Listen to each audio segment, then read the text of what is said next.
show respect for that woman who has cerebral palsy and had no choice in her condition, that needs help and that we should help. And we need to get those folks to look down at these people who choose to get into a condition that makes them dependent on the government and say at some point, you're on your own. We may end up taking care of those babies, but we're not going to take care of you. That the divide scenario that he's putting forward, the strategy, I'm sorry, that's the more proper word I'm looking for. The divide strategy. The divide strategy. We see this. And it's because the Republicans have been pushing this for so long. I see it all the time with people ranging in all age brackets who, you know, are they're working, but they're lower class, low middle class, and, you know, they might be on assistance as well. They might not be and barely getting by. And then they hear about someone who's on assistance and doesn't have a job, and they start going at it, complaining, trying to tear these people down. And you know what? It's a working strategy, because those people are usually so far deep into that there's really no way out. These people truly believe that those are the leeches, and those are the people who are holding them back somehow. I don't understand how these people who are lower than you are holding you back, but that's how they feel. Well, it's the strategy that was put forward, and this goes even a step further, saying that the people who have assistance but are disabled should go after people who are on assistance and not disabled. What? Like, well, there are two aspects of this, and I mean you're absolutely right. And the two things that are probably important to note is that, number one, in order for any of this to work, you need to completely undermine any sense of the reality of our interdependence and the reality of community.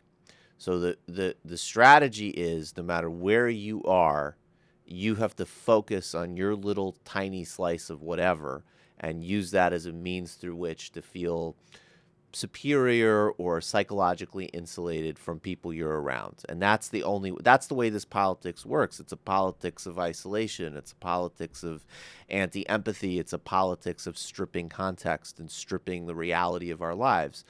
The other thing that I think also comes up is that, you know, there was research in the 1980s that Stan Greenberg did, and he was looking at the Reagan Democrats, right, which were the people who white working class voters, basically, who were voting for Ronald Reagan. And maybe in retrospect, it's clearer. We get this cultural politics, but in some ways, it was really, and it still is in some ways, a mystery. How could you vote for this guy whose whole policy agenda is just essentially to make you poorer and decrease your living standards? I mean, you know, fundamentally, when it comes to economic issues. But one of the things that I remember he found was that, and there was a lot of really problematic racial attitudes in the people he interviewed and the people he polled. But one of the things that he found was that, you know, if you feel angry about somebody getting welfare and you resent it, and you also are aware that there's a CEO who's getting paid obscene wages and your anger can go in either direction. And you feel some sense of power over targeting the people on welfare. You feel like, well, maybe that can actually be done. Whereas the holding the people on the top accountable is impossible. And I think that's another dynamic that kind of feeds this whole situation. There's also another thing I want to bring up from what this guy said. His name's Tillis, right? Yes. Tillis.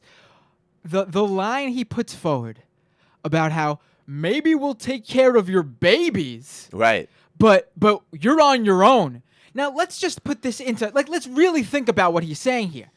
This is a party. This is a Republican, a conservative. He's even more conservative than most Republicans because of his Tea Party. He's got his Tea Party support. He's really conservative. He's ultra right wing. This guy believes, I'm sure, that gay parents cannot properly bring up a child. I'm sure. Because a child needs both a mother and father. This guy, I'm sure, would argue that a single mother needs to find herself a man because a child needs a father and a mother. This guy probably fights for the life of a child when a mother when determining whether a mother has a choice between carrying out a pregnancy or choosing to get an abortion. This guy, though, is advocating that we'll take care of your kids because we love the babies because God and we're Republicans, but you're on your own. So this guy is willing for this child's parents to die because they can't get a job maybe, and they can't get food stamps under this guy. So they have to scrounge out there on their own somehow and somehow survive without food, shelter, whatever. We'll take care of the baby, though. Who's going to bring this child up? Well, Newt Gingrich, who's going to take care of this baby? Newt Gingrich in the 1990s actually talked about bringing back like old school style orphanages, like something you would that'll read work from out like great. the Keynesian era. That'll work out great. Well, I mean, none of this stuff will work. I mean, look, I think what's happening is that, I think the in some ways, in some tiny way, there's some grounds for optimism, because I think part of the reason that this agenda gets more and more ugly, I mean, the agenda's always been ugly, but I think the reason that people are getting more overt, although this clip was from 2011, but that was around Occupy time, is because with things like Piketty and because of how the conversation is shifting, it is becoming more and more just the reality that unless you live in some, hillbilly heroin bubble of Rush Limbaugh or Koch brother fantasy life, that inequality is obviously the defining challenge. Climate and inequality, those are the two defining challenges of our time. And all of these familiar stories that we've been told again and again and again about poverty and about opportunity and how America works and how people get resources and who deserves resources and who doesn't deserve resources. None of these things, I mean, they never passed a moral test, but they don't pass an empirical test. They don't pass a policy test. They don't pass a historical test. And I think similarly with climate, actually, to draw that analogy, to draw the inequality climate analogy, that the more overt the reality of that becomes, the reaction against it and the freak out gets that much stronger. Now, with climate, that's pretty discouraging, right? Because we're not actually doing anything serious about climate.